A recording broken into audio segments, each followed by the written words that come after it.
আজকে সারাদিনের শিরোনাম।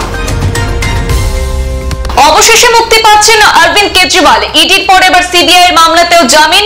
আবগারি দুর্নীতি মামলায় জামিন পেলেন অরবিন্দ কেজরিওয়াল। দীর্ঘ 6 মাস পর জেল থেকে ফিরছেন। দিল্লির মুখ্যমন্ত্রীকে জামিন দিয়েছে দেশের সর্বোচ্চ আদালত। বেশ কয়েকটি শর্ত কেজরির জামিন দেওয়া হয়েছে। জেল থেকে বেরোনোর পর তিনি কোনো ফাইল সই করতে পারবেন না, নিজের দপ্তরেও যেতে পারবেন না, এছাড়া প্রকাশ্যে এই সংক্রান্ত কোনো মন্তব্য করতে পারবেন না দিল্লি মুখ্যমন্ত্রী। রাজ্যের সর্ববৃহৎ নিয়োগ পরীক্ষা আগামী 15 সেপ্টেম্বর শুরু হতে যাচ্ছে। পরীক্ষার্থীদের সুবিধার্থে রাজ্যে চলবে বিশেষ 12টি ট্রেন। হাইলাকান্দি পরীক্ষার্থীদের জন্য 4টি বিশেষ ট্রেনের ব্যবস্থা। হাইলাকান্দি পরীক্ষার্থীরা যাতে সুন্দরভাবে পরীক্ষা কেন্দ্রে উপস্থিত হতে পারেন তার জন্য হাইলাকান্দি প্রশাসন 4টি বিশেষ রেল এবং জেলার 4টি গুরুত্বপূর্ণ স্থান থেকে বিশেষ যাত্রীবাহী বাসের ব্যবস্থা করেছে। 11 কোটি টাকার অধিক হেরোইন উদ্ধার করল পুলিশ। মাদকের বিরুদ্ধে শূন্য সহনশীলতা ঘোষণা করলেন উত্তর ত্রিপুরার পুলিশ সুপার। 97 প্যাকেটে মোট 1 কিলো 164 গ্রাম হেরোইন উদ্ধার। দামছড়ায় বাড়িতে পুলিশি অভিযান আজ করতে পেরে পালিয়েছে ড্রাগস কারবারি। পুলিশের জালে আটক মাদক কারবারির স্ত্রী সহ অপর এক ব্যক্তি। রাসায়নিক কারখানায় গ্যাস লিক, ভোপাল আতঙ্ক আবারও ফিরে এলো। রাসায়নিক কারখানা থেকে গ্যাস লিক, আতঙ্ক মহারাষ্ট্রের অম্বরনাথে। স্মৃতি ফিরল ভোপাল গ্যাস দুর্ঘটনায়। গ্যাস এতটাই ছড়িয়ে পড়েছিল যে দৃশ্যমানতা কমে গিয়েছিল গোটা শহরের। চোখ, নাক, মুখ এবং গলায় জ্বালা অনুভব করেন শহরবাসী।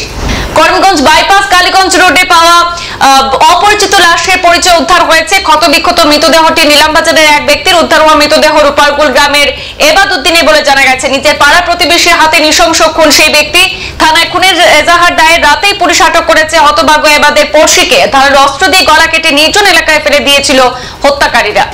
ভিন্নধর্মী 2 যুবক দ্বারা গণধর্ষণের শিকার 16 বছরের এক নাবালিকা। নির্যাতিতা নাবালিকা বর্তমানে হাসপাতালে চিকিৎসাধীন। চাঞ্চল্যকর এই ঘটনা উত্তর ত্রিপুরা পানিসাগর থানা এলাকায়। নির্যাতিতা নাবালিকা ওরফে সেখানে পানিসাগর থানায় একটি গণধর্ষণের মামলা দায়ের করা হয়েছে। খবর পেয়ে জেলা হাসপাতালে ছুটে যান পুলিশ সুপার ভানুপ্রদ চক্রবর্তী।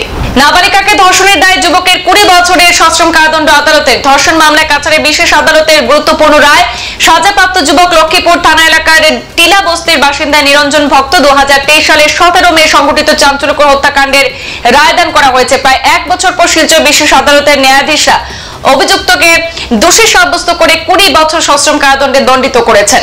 ত্রিপুরা থেকে আসামে গাঁজা পাচারের চেষ্টা। চোরাই বাড়িতে বাজেয়াপ্ত 30 লক্ষাধিক টাকার গাঁজা। পলাতক লরি চালক আটক সন্দেহভাজন এক ব্যক্তি। আগরতলা থেকে গুয়াহাটি অভিমুখে একটি 12 চাকার লরি চোরাইবাড়ি থানার সামনে নাকা পয়েন্টে আসলে লরিতে তল্লাশি চাইলে লরির কেবিনের উপরে একটি গোপন কক্ষে গাঁজার সন্ধান পায় পুলিশ। ছোট বড় মোট 24 প্যাকেটে 110 কেজি শুকনো গাঁজা উদ্ধার। রহস্যজনকভাবে কলেজ ছাত্রীর ঝুলন্ত মৃতদেহ উদ্ধার শিলচর বিবেকানন্দ রোডে। ঘটনাটি আত্মহত্যা নাকি অন্য কোনো রহস্য লুকিয়ে রয়েছে তার তদন্ত শুরু করেছে পুলিশ। জানা গেছে শিলচর বিবেকানন্দ রোড এলাকার বিবেকানন্দ অ্যাপার্টমেন্ট নামে বহুতল ভবনে উদ্ধার হয়েছে কলেজ ছাত্রীর ঝুলন্ত মৃতদেহ। নাগ পদবীর ওই ছাত্রী রামানুজ গুপ্ত জুনিয়র কলেজে উচ্চ মাধ্যমিক প্রথম বর্ষের ছাত্রী বলে জানা যায়। মসজিদের দান বাক্স লুট করতে গিয়ে গ্রামরক্ষী বাহিনীর হাতে ধৃত চোর চক্রের এক জয় সুরেশ চক্রবর্তী। মসজিদের সিসিটিভি ক্যামেরায় ধরা পড়ে ধৃতের যাবতীয় কুকীর্তি। মসজিদ, মন্দির বা কোনো ধর্মীয় প্রতিষ্ঠানকে ইদানিং রেহাই দিচ্ছে না চোর চক্র। কালাইন বাজার লাগোয়া ধুমকর গায়েবী মসজিদ বলে পরিচিত জামে মসজিদের দান বাক্সের চুরিকাণ্ড হাতে নাতে ধরতে সক্ষম হয়েছে গ্রামরক্ষী বাহিনী। ধৃত চোরকে কালাইন থানায় সমঝানো হলে পুলিশ ধৃতের বিরুদ্ধে আইনি প্রক্রিয়া গ্রহণ করে বলে জানা গেছে। বদরপুরের প্রাণকেন্দ্রে আবর্জনার স্তূপ। পুরসভার বিরুদ্ধে গর্জে উঠল কলেজ পড়ুয়ারা। বদরপুর নবীনচন্দ্র কলেজের পাশে আবর্জনার স্তূপ। বিষিয়ে উঠছে জনজীবন। অভিযোগ এনসি কলেজ ছাত্র ইউনিয়নের। স্বচ্ছ ভারতের নামে মহৎ কাজের উদ্যোগ 20 বাহুর জোরে। বদরপুর মিউনিসিপাল বোর্ডের ব্যর্থতায় শহরের আবর্জনার স্তূপ জমে উঠছে। অভিযোগ ছাত্র ইউনিয়নে। ভয়াবহ রোগ জীবাণু দেখা দিতে পারে বলে আশঙ্কা। জল জীবন মিশনের প্রকল্পে দুর্নীতির অভিযোগ। প্রতিবাদে পানীয় জলের পাইপলাইনের কাজের ঠিকাদারের উপর ক্ষুব্ধ হয়ে রেজিস্ট্রেশন বাতিলের ডাক দিলেন কালীনগর দ্বিতীয় খণ্ডের গ্রামবাসীরা। কেন্দ্র সরকারের জল জীবন মিশন প্রকল্পে দুর্নীতি নিয়ে পানীয় জলের পাইপলাইনের কাজের ঠিকাদারের উপর ক্ষুব্ধ কালীনগর দ্বিতীয় খণ্ড এবং ফুলবাড়ি প্রথম খণ্ডের গ্রামবাসীরা। স্মার্ট মিটার ইস্যুতে বিদ্যুৎ কার্যালয় ঘেরাও করে ভারতীয় জাতীয় কংগ্রেসের পাথাকান্দি ব্লক কমিটির ডাকে প্রতিবাদ কর্মসূচি পাথাকান্দিতে। জাতীয় সড়ক পরিক্রমা করে বিদ্যুৎ কার্যালয়ের সামনে ধর্নায় বসেন কংগ্রেস কর্মীরা।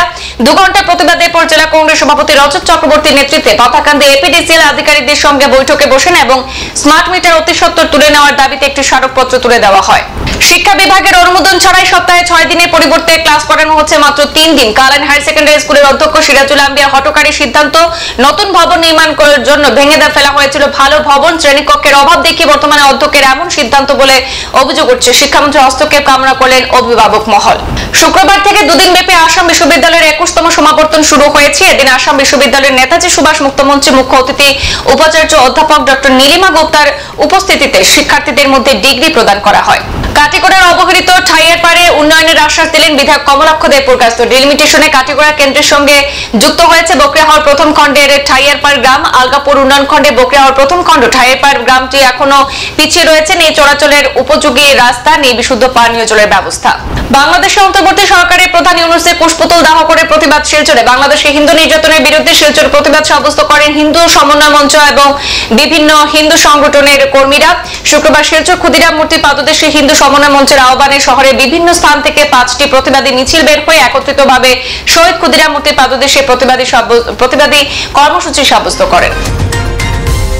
শিরোনাম এই পর্যন্তই। ফিরছি পরবর্তী অন্যান্য আপডেট নিয়ে, সাথে থাকুন। ধন্যবাদ।